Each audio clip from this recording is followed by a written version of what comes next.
હવે આપણે શું કરીશું પપ્પા? એ લોકો દીદીને રાખવા નથી માંગતા અને માં દીદીને ઘરમાં નહીં આવવા દે. મારા દીદી કેટલા સારા છે. ખબર નહીં કેમ પાર્વતી માતા એમની સાથે આવું કરી રહ્યા છે. બેટા, માતા પરીક્ષા લે છે જેથી આપણે મજબૂત થઈ શકીએ,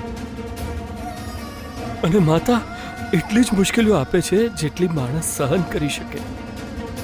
આપણી ગૌરી તો એ પાર્વતી માતાની સેવિકા છે.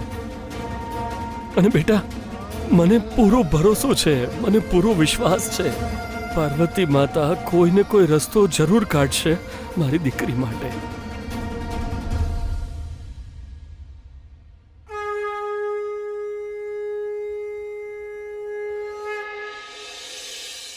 ચલો વિરેન્દ્રભાઈના રૂમમાં ચલો.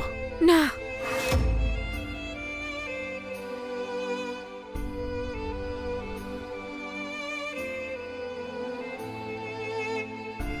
વિરેન્દ્રજીના એ રૂમનું કોઈ વજૂદ નથી મારી જિંદગીમાં.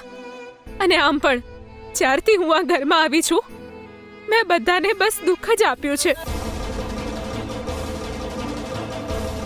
હું લાયક નથી એ રૂમ માટે. ગૌરી, તમે પોતે આટલા સમજદાર છો, પછી જે થયું એના માટે પોતાને જવાબદાર કેમ સમજો છો? મારા વિચારવા કે ના વિચારવાથી શું થાય છે? હવે મેં મારા જીવનના બધા જ નિર્ણયો પાર્વતી માતા પર છોડી દીધા છે. પાર્વતી માતાને આટલું માનો છો અને આ ત્યાં જ ભૂલી ગયા હતા? આ ભાઈના રૂમમાં, આઈ મીન તમારા રૂમમાં હતી.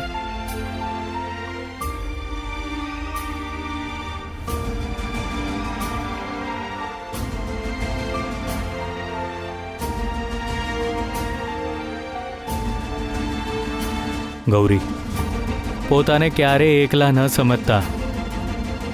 આ ઘરમાં તમારો સાથ કોઈ આપે કે ન આપે, હું હંમેશા તમારી સાથે ઊભો રહીશ.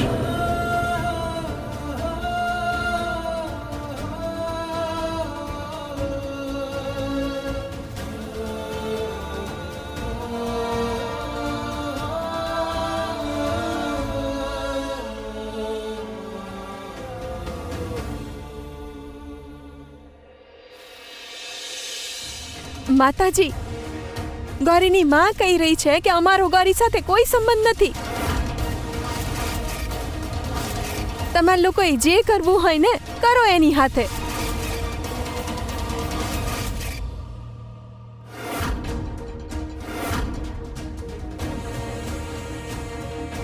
મેં તો એમને કહ્યું કે આ માતાજીનો આદેશ છે, તમે ટાળી કેવી રીતે શકો?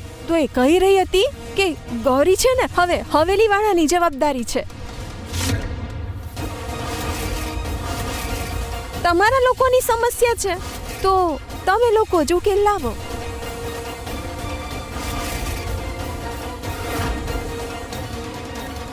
અરે આ તો હદ થઈ ગઈ. એ બે કોડીની પંડિતાણીની આટલી હિંમત મારા માતાજીનો આદેશ ટાળી દીધો. માફ કરજો માતાજી.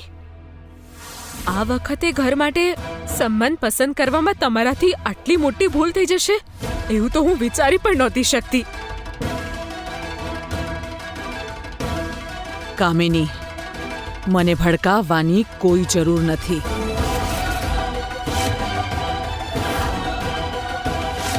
આ ઘર માટે શું સાચું છે અને શું ખોટું છે એ હું સારી રીતે જાણું છું. અરે ના માતાજી, હું કેમ ભડકાવું? શું કહું માતાજી, મને તો દિવસ રાત પરિવારની ચિંતા જ ખાઈ રહી છે. આનું દુર્ભાગ્ય આપણા મોટાને ખાઈ ગયું. હવે જો રુદ્ર પર કે પછી મારા રણજીતને એનું દુર્ભાગ્ય નડશે તો શું થશે આપણા પરિવારનું?